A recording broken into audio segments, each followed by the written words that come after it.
excitement. Step up to the plate with these exciting games Wednesday on MLB Network. MLB Now is brought to you by Jazz Pharmaceuticals. Jazz innovates to transform the lives of patients at jazzpharma.com.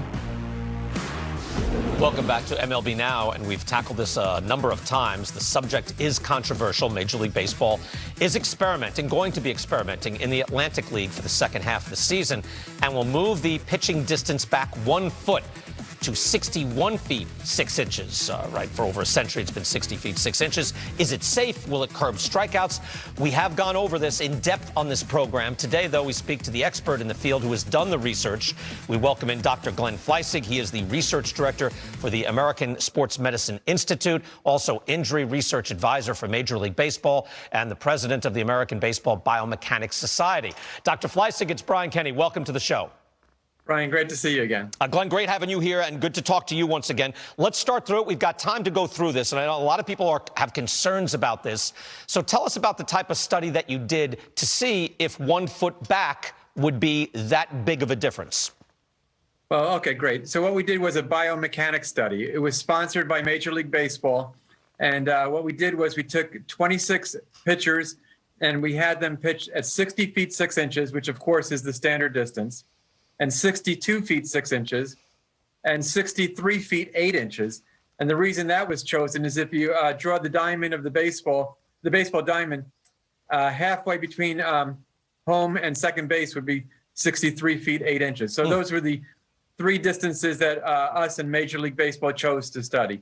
So what we did was we did a biomechanical study where we put reflective markers all up and down the body of the pitchers, and we randomized what order. We kept moving home plate. Here you see in our lab, we moved home plate back and forth so we could get the right distance.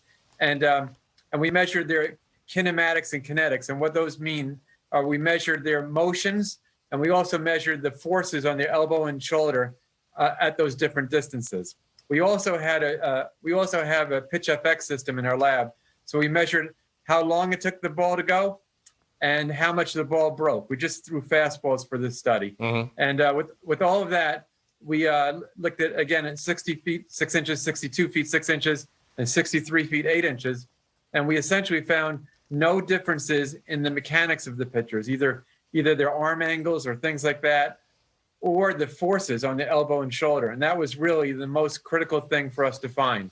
We did find that the ball took longer to go the farther distance. You don't really need a PhD in biomechanics to figure that out, but that sure did happen.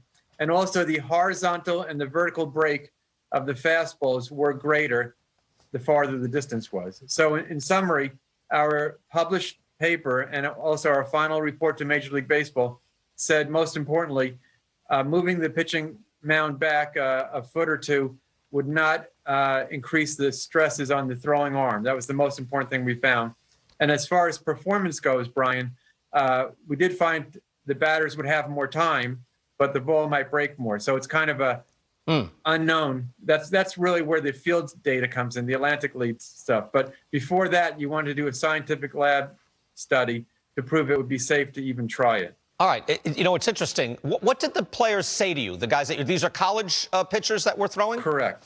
These are college pitchers. I'm wondering, what did they say to you about how it felt, or did they change their action in any way? Right.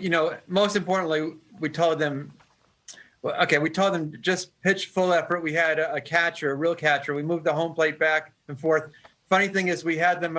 We told them what they were doing in the study, but we had them turn their back, and they didn't see whether we were moving the home plate back or forth. So we didn't say, okay, this is the far distance. Right. But after a pitch or two, they knew. But essentially, college guys are very easygoing in general, and they really didn't have any trouble adjusting or frankly, throwing a fastball, even throwing a strike 63 feet 8 inches.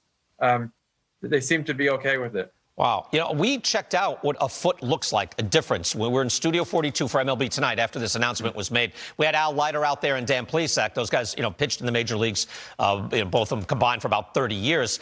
What surprised me was that how close it was. So you're saying what you found as well, and I've been telling people this, like a foot seems like, I don't know if a pitcher would even notice it, but you're saying Right. a pitcher doesn't even have to even think of giving it a little more loft or a little more height so it comes down. There's even at 63 feet, 8 inches? Correct. Now, let me tell you, before we did this study, we actually did a study on youth baseball where we had them throw 46 feet, which is like the Little League distance, 54 feet and 60 feet, 6 inches.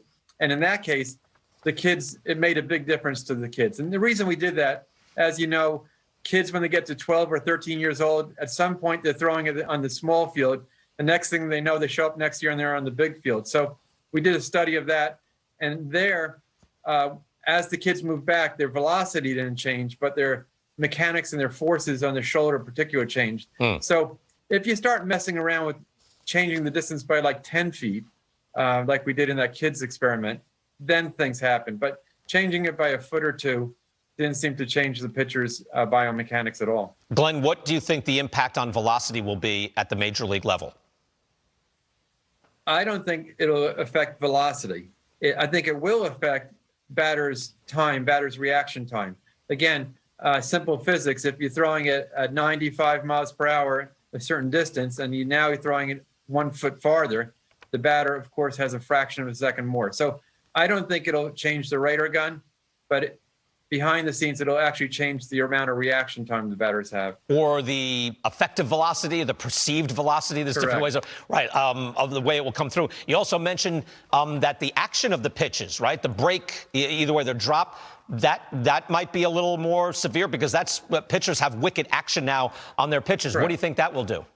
Correct. And in our study, to keep it streamlined, we only did fastballs.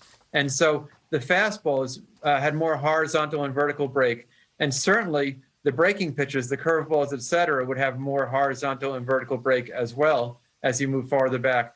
So in my guess, Brian, is that if I were a pitcher and the distance was moving farther back, I would have a higher percentage of breaking pitches thrown and less of fastballs because the breaking pitches would break more at the farther distance, and the fastballs the batters would have a little more time. So I think we might see a shift in the approach of the batters and of the pitchers and the teams, but biomechanically, I don't think it's dangerous. That's it. That's the trend that's happening now, as it turns out. Anyway, I would ask you this: what would you say? Because this is what I hear all the time: that concern about injuries, that it's max velocity, max effort. Max velocity now. Everyone's trying to pop the mitt. Everybody's incentivized to do that at all levels. What are your concerns about injuries if the mound is moved back 1 foot or 2 feet back? Right. So, so I don't know what's going to happen in the psychology of pitchers and pitching coaches. But I'll tell you this. I think if the pitchers use the same approach, if they don't try to change their mechanics, I think everything will be fine. I don't really think, honestly, a professional pitcher, a minor leaguer or major leaguer, is going to change his mechanics. He should be, at this point, trying to optimize his mechanics anyway. And moving it back a foot, I don't think he'll change his mechanics. We did an interesting study maybe 2 or 3 years ago where we looked at professional pitchers, minor and major league pitchers we've tested in our biomechanics lab, who, when they come in here, we tell them, throw your fastballs at full effort. But when we retrospectively looked at our data, some guys varied their fastball velocity, not by instructions, they just happened to. Anyway, what we found out was the pitchers with the higher velocity in general have more force on their elbow and shoulder, but it's not every single guy. A guy with good mechanics actually doesn't have to have the highest force. But within every pitcher, if I throw 10 fastballs, or you do, or anyone throws 10 fastballs that vary, there was a definite correlation that my faster fastballs were more stressful. So the bottom line is this approach that you're saying, Brian, right now would throw everything at max effort. This is maximizing the stress on pitchers.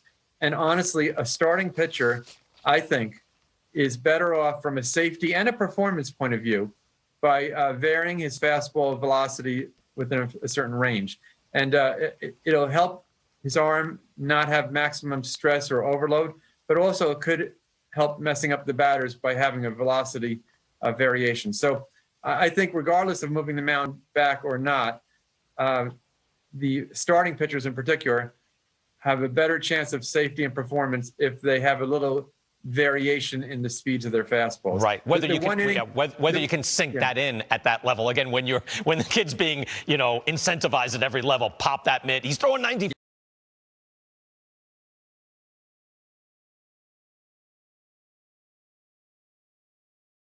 And everything else. I just want to ask you one other thing. Any unintended consequences that you think might result? So let's say you went back 63, 8 inches, which is even farther. Right. We're trying to curb strikeouts. We're trying to get the ball back in play, and these things should happen. We want them to happen. Anything you think we're not thinking of right now that might happen as a result of moving the mound back or the pitching rubber back? Yeah, just thinking off the top of my head, one thing that could work in the safety advantage is not only do the batters have more time, but the pitchers would have a fraction more of time of a second to react against a line drive hit against them. So it might be a smaller safety thing for pitchers. The other thing is, if this does have the effect of increasing offense, increasing number of hits and everything, it might have a secondary effect of more overload on pitchers. If there are more hits in the game, then maybe there'll be more pitches thrown in a game. And so I think we want more hits, but it might, I don't know, it might have an effect where the pitch counts go higher if there are more batters getting on base. Right. Well, yeah, a lot of things could happen, and that's what. But so you're going to be watching this very closely, I guess, this year. Will you be out there, Dr. Fleissig, at all, or what? How closely will you watch the Atlantic League? Right. So I'm not going to be there in person, but I am a consultant with Major League Baseball. I talk with some of the experts in the commissioner's office fairly regularly. Again, my role is to find the science and tell how it will apply. So I'm in the loop, but I won't be there in person at the Atlantic League. Okay. Yeah, we got to take a trip out there. We come out sometime. We'll get a hot dog. We can just watch, and sometimes John Heyman will be there. Okay. Dan O'Dowd, everything else. We do that. We can enjoy a game as well. And good information. I'm glad we had the time to really get into this because I know people are concerned. It sounds like, wait, you can't move the mound, even though they used to move the mound all the time. Dr. Fleissig, thank you so much. We'll do it again. Great seeing you, Brian. All right. Thank you, Dr. Glenn Fleissig there. Wow, 63 feet. 8 inches. Interesting. All right, we'll take a short break. When we come back, we've got John Heyman, Dan O'Dowd.